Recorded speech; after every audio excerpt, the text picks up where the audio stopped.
PUBG कसरी download गर्ने त है जापानमा ग्लोबल भर्सन पबजी कसरी गर्ने है भिपिएन विदाउट भिपिएन है आइफोनमा चाहिँ आइफोनमा तपाईहरु पबजी चाहिँ अब सुरुमै देखिदैन हैन है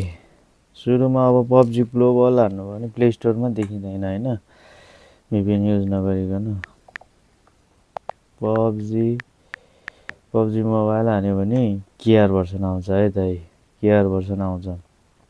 पबजी ग्लोबल भर्सन कसरी डाउनलोड गर्ने सुरुमा मेरो नि दिमाग खराब भएको थियो है यो डाउनलोड गर्नको लागि पबजी ग्लोबल पबजी हान्यो केआर मात्रै आउँछ ल केआर मात्रै आउँछ हैन यसको लागि चाहिँ तपाईहरुले अब आफ्नो प्रोफाइलमा जाने र आफ्नो त्यो एप्पल आइडीमा थिच्ने एप्पल आइडीमा थिचिसकेपछि रेजियनमा गएर रेजियन चेन्ज गर्नुपर्छ हैन त्यसको लागि कन्ट्री रेजियन जाने अब नेपालै राख्ने नेपालमा त पबजी ब्यान छैन यहाँ जापानमा चाहिँ पबजी ब्यान भएर ग्लोबल आफ्नै पबजी छ नि त त्यही भएर जाने यहाँ गइसकेपछि तपाईहरुले यहाँ नन राखिदिने हैन यहाँ नन राखिदिसकेपछि नाम अब नाम जे राखिदिँदा नि भयो हैन नाम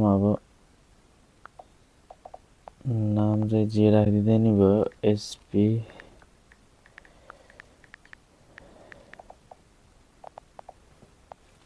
एसपी स्ट्रोबी हैन त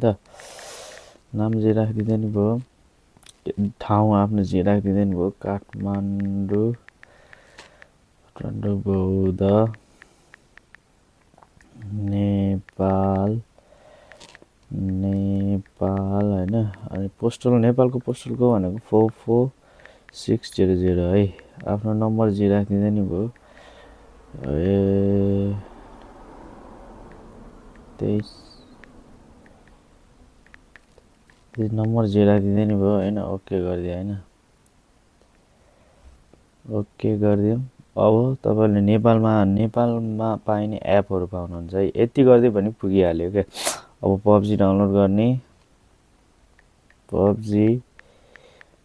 मोबाइल डाउनलोड गर्न हैन अघि अब तपाईको केआर भर्सन थियो नि माथि अब केआर भर्सन आउँदैन के अब तपाईको ग्लोबल भर्सन आउँछ है यो ग्लोबल भर्सन है त ग्लोबल